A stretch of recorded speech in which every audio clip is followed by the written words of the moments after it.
The electronic synthesizer is a space-age music maker. But this music was composed in another era by an Australian musician, the late Percy Grainger. In the horse and buggy days of early this century, Grainger was composing works that wouldn't be heard until the 70s. He never heard them.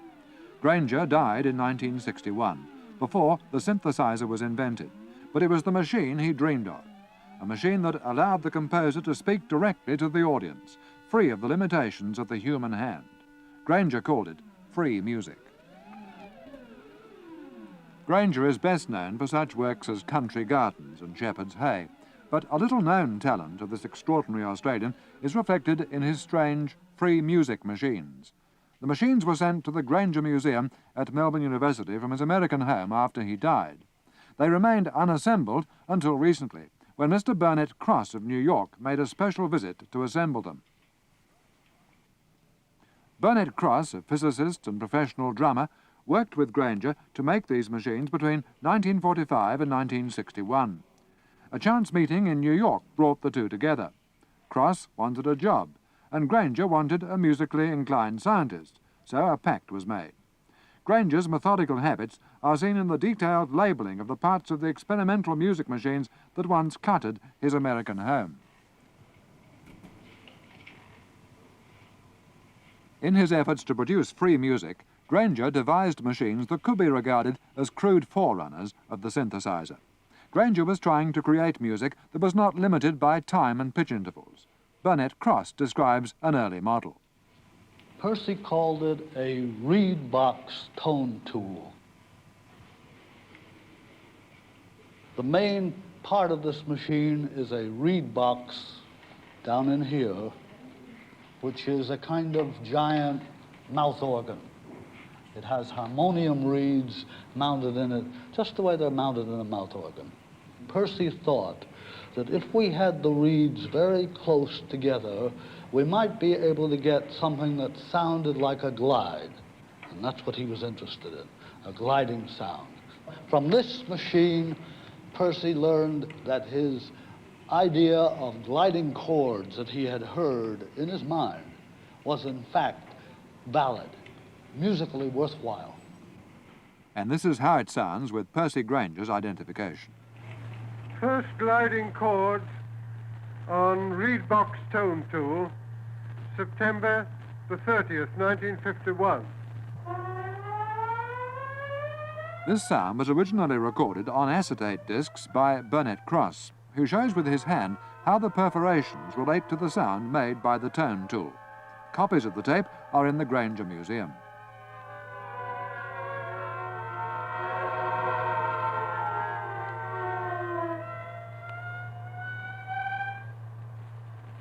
He was a marvelous man to work with. Part of the fun, of course, was this research thing that we were engaged on, because that's what it really was, research into free music, and that appealed to me. But another part of it was being with Percy, talking with him. It was enormous fun. We had conversations which were just a delight, just an intellectual feast. And then, of course, another part of the pleasure of working with him was that he played the piano so marvelously, and he frequently played the piano. Burnett, exactly how does this machine make music? This is an electronic oscillator, and it gives out a musical sound by way of a loudspeaker. When you move this arm like this, the pitch of the musical sound changes, something like this. Now, this little rider here can move the arm to change the pitch of the oscillator, and the little rider is lifted up and lowered by this paper graph passing through the machine. Percy cut the profile of the paper graph after he drew it with a pencil and a ruler, after he drew it according to measurements that I gave him of, say, something like 1/2 inch to the half tone or whatever. Now, that doesn't mean that Percy was thinking in half tones, of course. Those were just convenient points. He was thinking in intervalless sounds. What was Grainger actually trying to achieve then with these machines? He was trying to actually hear in the room the music that he had heard in his mind for many years, in fact, for almost his whole life.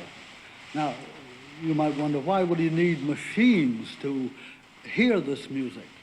Well, the kind of music that Percy was composing, his free music, was too difficult for people to play. People couldn't play it. And Percy saw, therefore, that the thing to do was to make machines that could play his music as he had composed it. Did you, at the time, appreciate the fact that you were involved in something historic in the development of music? Yes, yes. I had a very definite feeling that what we were doing was something not only historic, but something important to the development of music.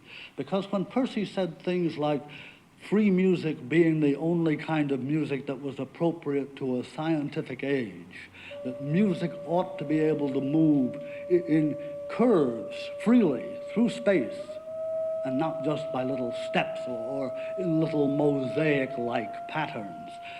That seemed to me to make great sense.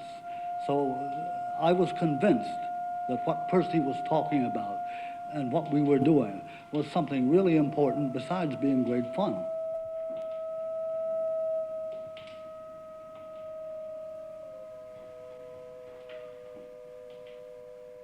Leading synthesizer companies in America declined to attempt programming Grainger's free music compositions. They all said the music was interesting, but too difficult, because Grainger composed it in graphs rather than conventional music notation. Les Craythorne, the programmer at the Melbourne University Conservatorium of Music, was the first to attempt programming a Grainger free music composition on an electronic synthesizer. He took 14 hours over several days to produce the historic tape.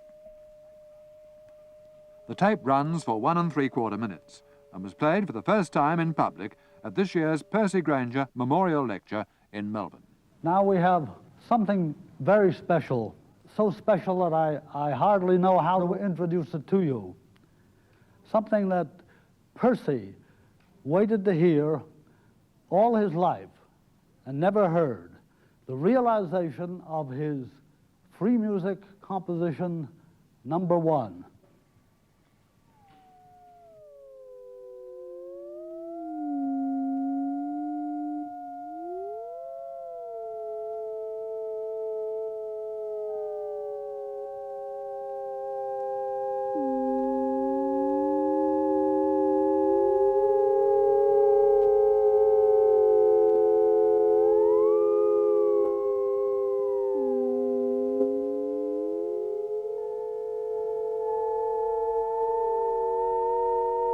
And what did Mr. Cross think of it after all those years of waiting?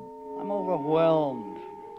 I thought, thinking about it before it happened, it would be something like a trip to the moon.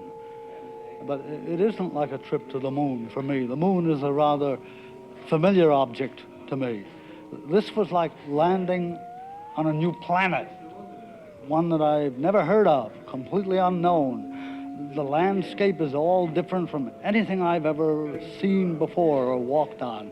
I don't know what it means, but it's there, and it has to be explored somehow. In 1938, Grainger wrote that he first heard free music in his head when, as a boy in Melbourne, he watched the sea at Brighton and Albert Park. He could never see why, in a scientific age, music shouldn't be as free and as infinitely variable as the waves.